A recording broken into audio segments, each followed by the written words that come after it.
Old Balete yung mga ka-hunters. Sa gitna to, sa gilid to ng sapa.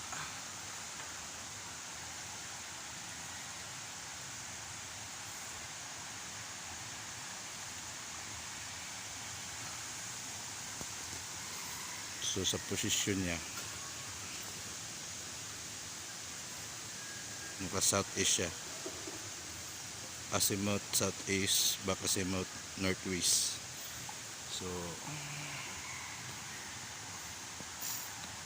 ang target natin nito wood kasi ito S or southeast or sa ilalim ng, pero may nakita ako sa northwest nga coordinate marker.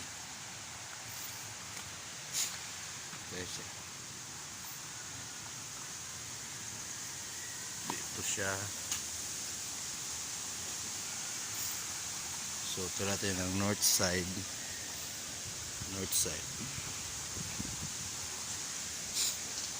Sa north side dito may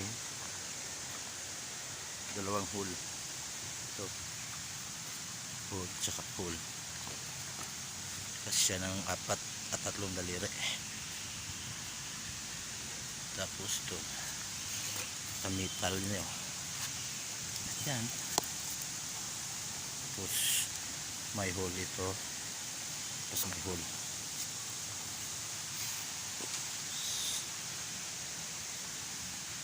May hole. Tapos dito. Ayan mo pa. Yan. C.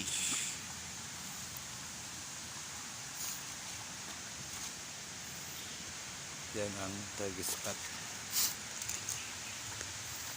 Tapos dito yung babato katapal to pinagdikit lang to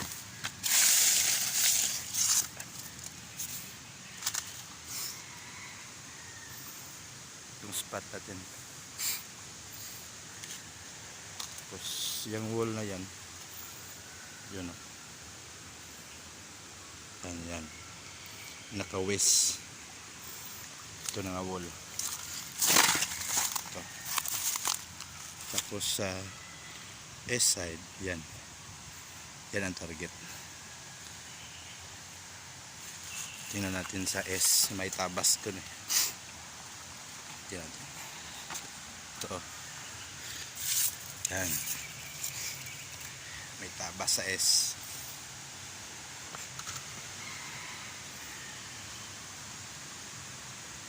So kumpas natin west side.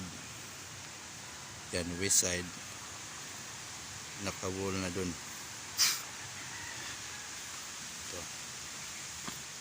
Ito ang intersection niya. Tapos sa southeast yan na balite. Yan malaki itong balite. Sensory balite ito. Matagal na to. Yun yun. May C pa sa babaw. Ito nga may C. Yun. Yan. Tapos kuha ka ng southeast. South. Yung south. May hole din. Tapos hole din dito. Yun. Dalawang hole. May haba tong 2 feet. So 2 feet 6 feet lang to galing ito nga bato. So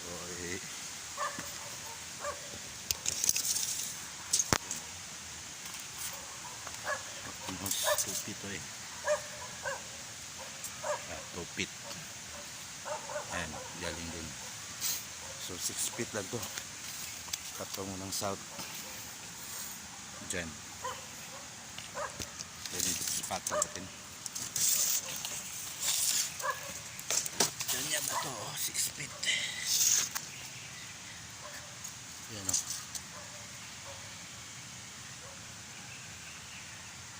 Yan o, 6 feet.